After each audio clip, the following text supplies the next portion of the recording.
పొట్టకి హాయిగా అనిపిస్తుంది. మీకు ఇంకోటి తెలుసో లేదో, మనం భోజనం త్వరగా అరగాలనుకోండి, ఈ పండు తింటే భోజనం త్వరగా అరుగుతుందని ఏ పండుకి అలాంటి అవకాశం లేదు.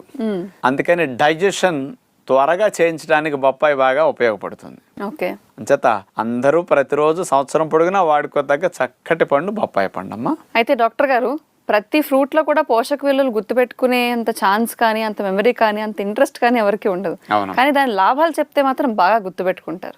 మరి అందుకే బొప్పాయిలో ఉన్న లాభాలు ఏంటో మన ప్రేక్షకులకు వివరిస్తారా? ఈ బొప్పాయిలో మొట్టమొదటిదమ్మా, ఇందాక జీర్ణక్రియకి అన్నా కదా, అందులో పెపైన్ అనే ఎంజైమ్ ఉంటుంది. ఇది ఆహారం త్వరగా జీర్ణం అవటానికి బాగా ఉపయోగపడుతుంది. ఫస్ట్ లాభం అది. రెండోది, బొప్పాయిని గనక నెత్తికి పెట్టుకుని ఆ పేస్ట్ ని స్నానం చేస్తే కండిషనర్ గా జుట్టుకి బొప్పాయి చాలా బాగా ఉపయోగపడుతుందని సైంటిఫిక్ గా ప్రూవ్ చేశారు. మూడవది తీసుకుంటే, ప్రొద్దునే 2